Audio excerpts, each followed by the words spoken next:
Jesucristo, el Verbo viviente, es el único medio de salvación. Él es el centro del pensamiento de nuestra vida, la fuente y la autoridad de la doctrina. El principal propósito de la vida de Cristo fue la obediencia a los mandamientos, exaltando la ley de Dios como un reflejo de su carácter. El principal mensaje a ser predicado en el mundo, basado en Apocalipsis 14, está representado por 3 ángeles llevando el Evangelio eterno al mundo entero.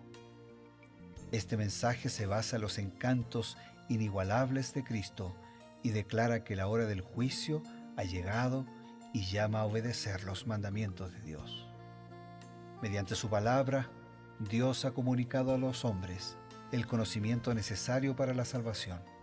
Las Santas Escrituras deben ser aceptadas como dotadas de autoridad absoluta y como revelación infalible de su voluntad.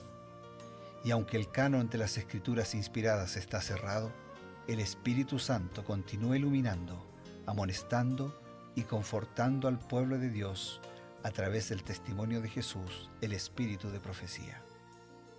El camino a la vida se traza a través de un camino angosto que debe ser recorrido con confianza a las promesas que Dios dejó a hombres y mujeres fieles que dedicaron sus vidas hasta la muerte por el Evangelio eterno. Los fundadores de la Iglesia soñaron con el día en que la revelación sería una realidad en sus vidas. Miraron con los ojos de la fe a aquel día glorioso cuando finalmente la promesa sería cumplida en la venida magistral de Jesucristo a esta tierra para recompensar a cada uno según sea su obra.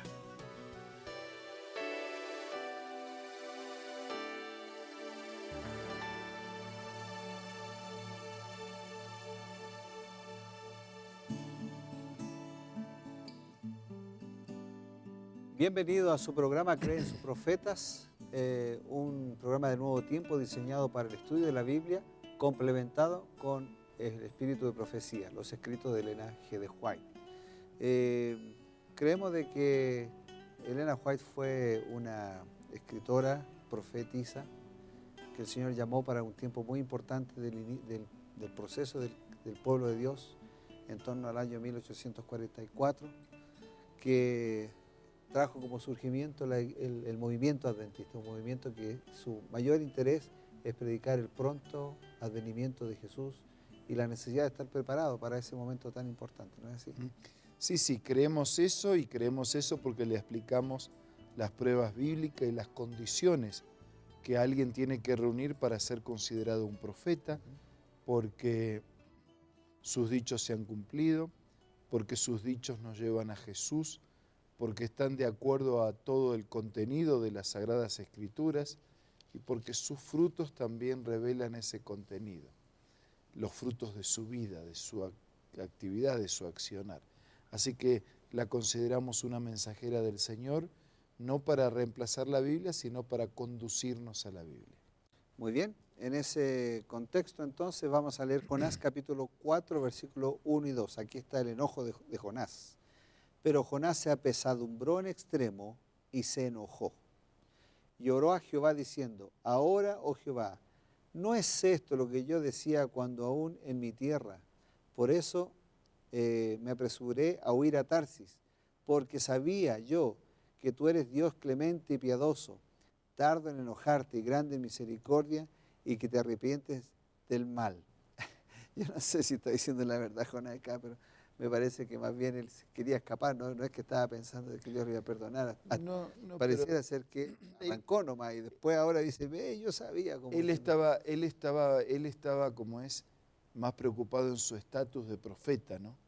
Decía, yo voy a anunciar la destrucción y después Dios no va a destruir. Entonces, mi papel y mi rol de profeta no tiene sentido. Pero sería que está tan seguro de eso. Fíjate que en un momento en la Biblia dice que él se sentó en la parte más alta del monte, miró para toda la ciudad y él esperaba que descendiera fuego del cielo. Por eso, entonces él no estaba seguro que Dios iba a perdonar. Yo creo que él No, él quería que Dios destruya. Eso es lo que él quería. Pero él estaba seguro que Dios es misericordioso.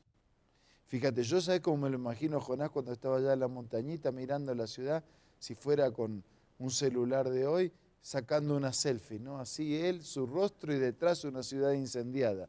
¿Sabes por qué? Te lo voy a decir ahora lo que iba a decir después. El objetivo de Dios al enviar un profeta a Nínive era salvar.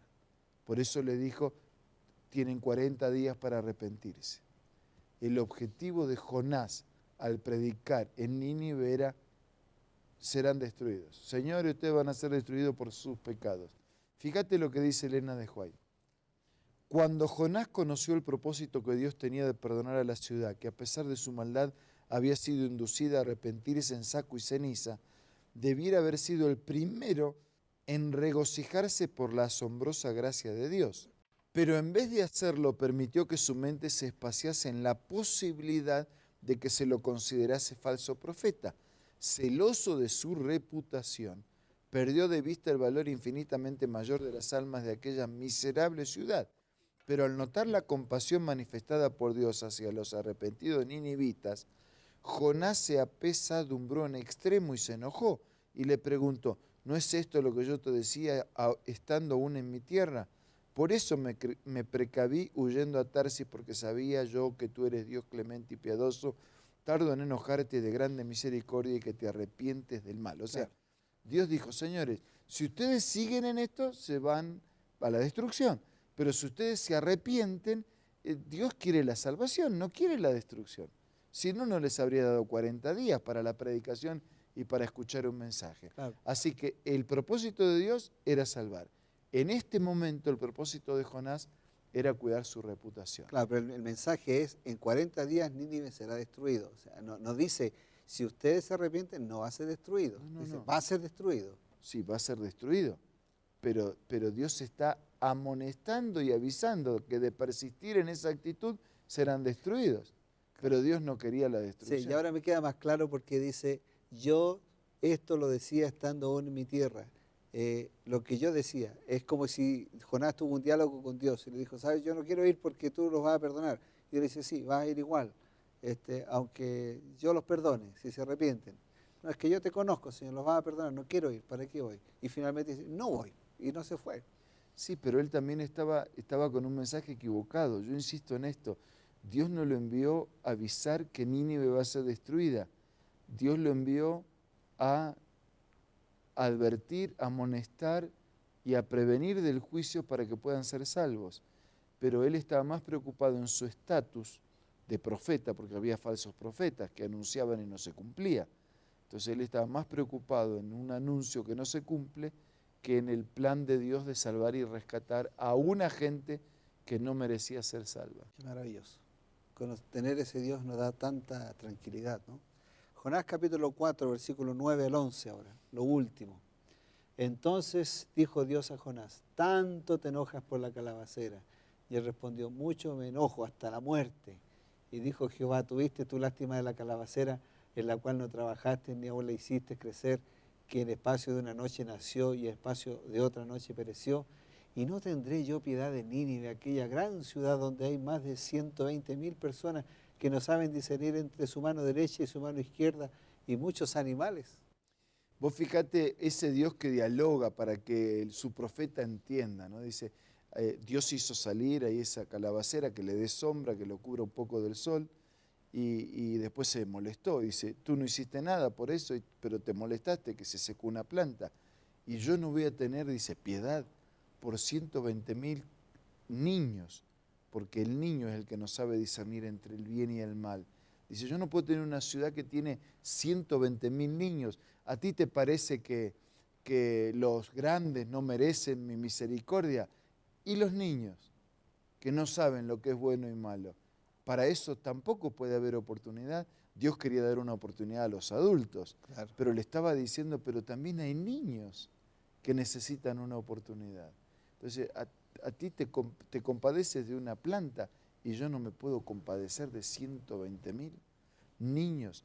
Fíjate lo que dice Elena de White. ¿Cuánta gente tenía la ciudad? 800.000 estiman algunos historiadores. Wow, tremendo. Confundido, humillado e incapaz de comprender el propósito que tenía Dios al perdonar a Nínive, Jonás había cumplido sin embargo la comisión que se le diera de amonestar a aquella gran ciudad. y aun cuando no se cumplió el acontecimiento predicho, el mensaje de advertencia no dejaba de haber procedido de Dios. Cumplió el propósito que Dios tenía al mandarlo. La gloria de su gracia se reveló entre los paganos. Los que habían estado en tinieblas y sombra de muerte, aprisionados en aflicción y en hierros, clamaron a Jehová en su angustia y librólos de sus aflicciones. Los sacó de las tinieblas y de la sombra de la muerte y rompió sus prisiones. Envió su palabra, los curó y los libró de su ruina. Yo no me imagino un Dios que dice, qué bueno que el pecador está siendo destruido. No es ese Dios. El Dios de la Biblia es, qué bueno que el pecador se arrepintió para no ser destruido en sus pecados. Ahora, yo encuentro extraordinario de que Dios aún, ¿no es cierto?, de la dureza de Jonás, Él cumple igual su plan, ¿no? Salvar, perdonar.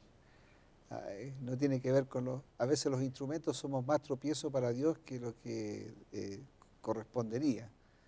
¿Sabés que si nosotros tuviéramos que resumir el libro de Jonás en 4 palabras, 6 palabras, yo digo así, en el capítulo 1 de Jonás, Jonás huye. En el capítulo 2, Jonás ora. En el capítulo 3, Jonás predica. Porque Dios vuelve a repetir el mismo mensaje y el mismo cometido que le había dado en el primero, solo que él huyó. Dios no cambió su plan de salvar. Y en el capítulo 4, Jonás aprende. Si Jonás hubiese orado cuando le dio el mensaje, él no habría huido. No tendríamos capítulo 1 de Jonás.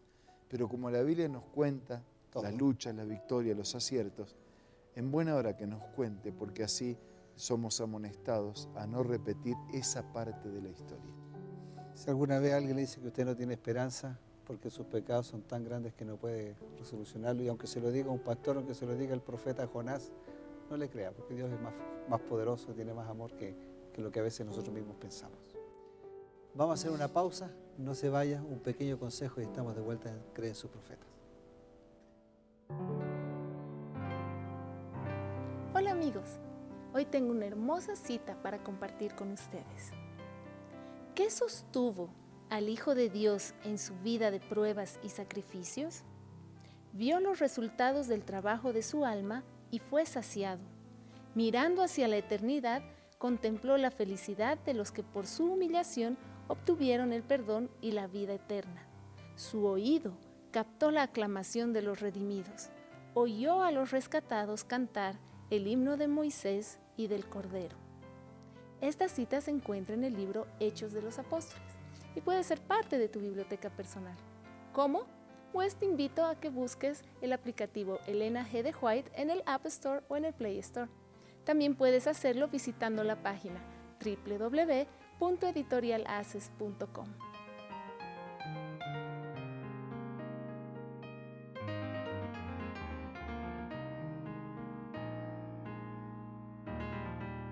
Gracias por estar con nosotros y acompañarnos en su programa Creen sus Profetas. Les recuerdo que usted puede seguir estudiando la Biblia a través de estudielabiblia.com, que son cursos gratuitos que Nuevo Tiempo ofrece para usted. Pastor, por favor, los consejos finales. Mirad cuál amor nos ha dado el Padre, que seamos llamados hijos de Dios.